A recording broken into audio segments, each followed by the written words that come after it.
Thank you for watching this video. Today we will be doing technical analysis on the S&P 500 for Monday, January 25th, 2021. And for this analysis, we will be using stockcharts.com.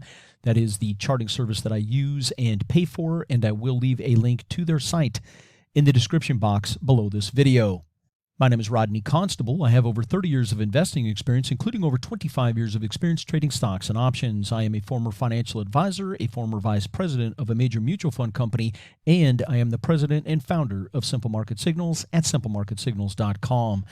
Now, if you were just to look at the ending of the day, the S&P 500 being up 36 basis points for the day, you would think, decent day in the market. But man, was it volatile.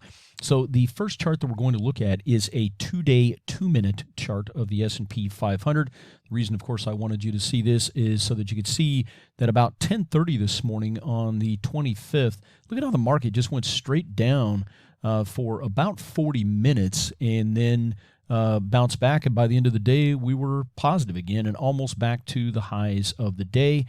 And so, crazy day, right? The highs of the day, 38.59.23. The lows of the day, 37.97.16. And we closed at 38.55.36. Again, up 36 basis points on the S&P 500. But a very volatile day, intraday. And you can really see that on this short-term chart. The next chart that we're going to look at is a 15-day, 15-minute chart of the S&P 500, and the blue line is set at 3,800. Now, the first time that we ever traded above 3,800 on the S&P 500 was back on January 7th right here. That's why I put this arrow there. And then you can see once we got to that level, we kind of traded sideways with a little bit of volatility for quite a few days. On the 20th of January, we were able to start to trade up and away from that. We've gotten up to about 3860 on the S&P 500, and so far we're kind of bumping our head against that level. But you can see today on this downturn that we just took a look at in the short-term chart, we came right down to and traded just below, just for a brief minute or two, down below this 3,800 level, and then snapped back and, of course, got back up to where we actually had a positive day-to-day of 36 basis points on the S&P 500.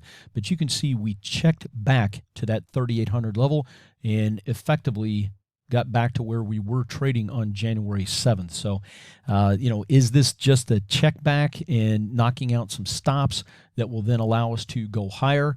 That is completely possible, but what it does show us is the intraday volatility that I think we should expect going forward for many, many reasons. But, we saw some of this right here and then again today. So, these markets are just really, really volatile, guys. And I think, especially with the VIX as high as it is, we've been above 20 on the VIX for almost a year now. That's almost unheard of.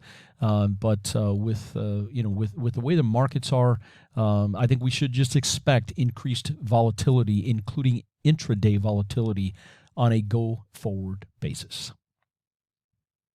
The next chart that we're going to look at is a 2-month daily chart of the S&P 500. The blue line is still set at 3,800, and you can see here on January 7th, this is the entire day's trading right here.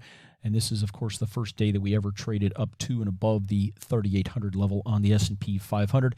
And you can clearly see on these daily candles that once we got to this level, we kind of traded sideways with, of course, some volatility right around that 3,800 level for quite a few days there. We were able to pull away from that for a few days. And, of course, today, pulled right back to and checked that 3,800 level. So it will be interesting on a go-forward basis to see if this was just a short-term drop and a check back to that 3,800 level, knocking out some stops along the way, and that will then allow us to go higher from here. Or, does this type of intraday volatility continue over the next few days or few weeks? Only time will tell, but pretty interesting day of trading for sure. Do you know the level of risk in the stock market on an ongoing basis? Simple Market Signals. It's like having risk radar for the U.S. stock market. Simple Market Signals is less than $20 per month. Simple Market Signals is for financial professionals and individual investors. What is it costing you to not have this information? To get started, go to simplemarketsignals.com.